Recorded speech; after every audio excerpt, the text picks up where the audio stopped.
In the past 100 years, as these super technologies have been developed in the West, the smashing of atoms, the invention of radio, television, computers, immunology, so forth and so on, data has been arriving about the practices of Aboriginal cultures all over the planet, that they dissolve ordinary realities, ordinary cultural values, through an interaction, a symbiosis, a relationship to local plants that perturb brain chemistry. And in this domain of perturbed brain chemistry, the cultural operating system is wiped clean. And something older, even for these people, something older, more vitalistic, more in touch with the animal soul, replaces it, replaces the cultural operating system. Something not determined by history and geography, but something writ in the language of the flesh itself. This is who you are. This is true nakedness. You are not naked when you take off your clothes. You still wear your religious assumptions, your prejudices, your fears, your illusions, your delusions. When you shed the cultural operating system, then essentially you stand naked before the inspection of your own psyche. Desmond Morris called it the naked ape. And it's from that position, a position outside the cultural operating system, that we can begin to ask real questions about what does it mean to be human, what kind of circumstance are we caught in, and what kind of structures, if any, can we put in place to assuage the pain and accentuate the glory and the wonder that lurks waiting for us in this very narrow slice of time between the birth canal and the yawning grave. In other words, we have to return to first premises. So I've been thinking about this a lot, and at first it seemed to me only a metaphor, this phrase, culture is your operating system.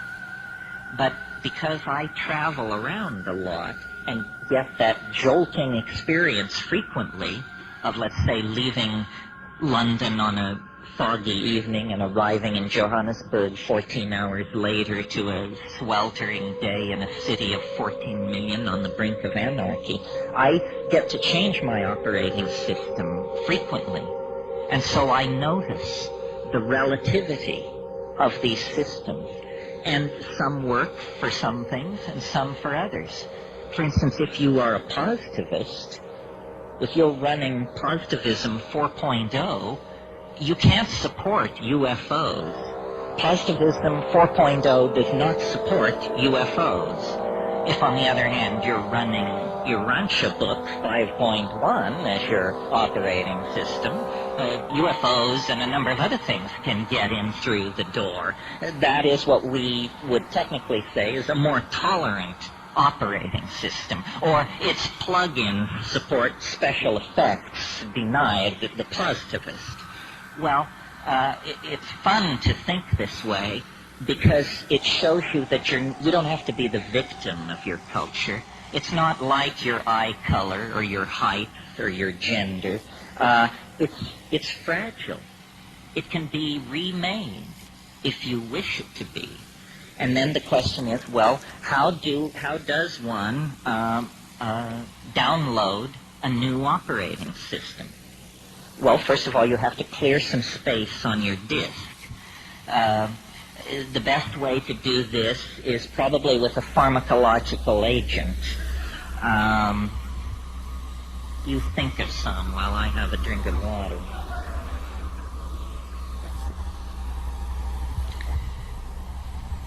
Psilocybin is an excellent disk cleaner. You can put a lot of things in the trash and have them just disappear with a psilocybin upgrade.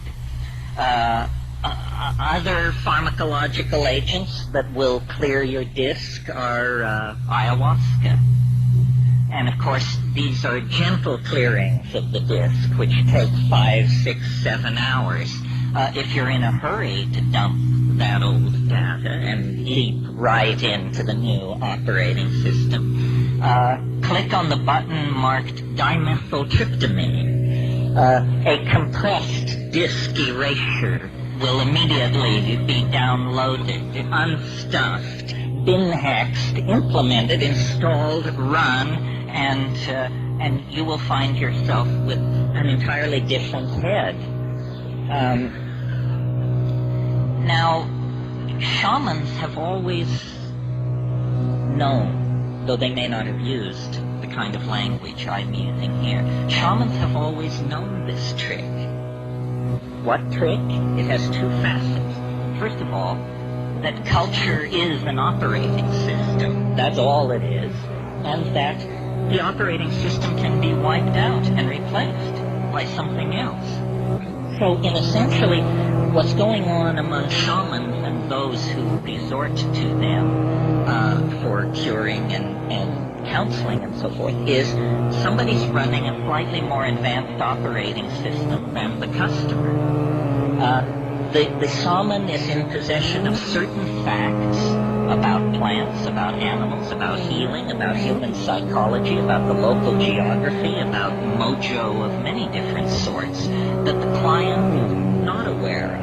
The client is running culture light. The shaman paid for the registered and licensed version of the software and is running a much heavier version of the software than the client. I think we should all aspire to make this upgrade. It's very important that you have all the bells and whistles on your operating system. Otherwise, somebody is going to be able to get a leg up on you. Well, what's wrong with the operating system that we have? Consumer capitalism 5.0 or whatever it is. Well, it's dumb. It's retro. It's very non-competitive. It's messy. It wastes the environment. It wastes human resources. It's inefficient. It runs on stereotypes. It runs on a low sampling rate, which is what creates stereotypes. Low sample rates make everybody appear alike, when in fact the glory is in everyone's differences. And the current operating system is flawed. It actually has bugs in it that generate contradictions. Contradictions such as we're cutting the earth from beneath our own feet. We're poisoning the atmosphere that we breathe. This is not intelligent behavior. This is a culture with a bug in its operating system that's making it produce erratic, dysfunctional, malfunctional behavior. Time to call a tech. And who are the techs? The shamans are the techs.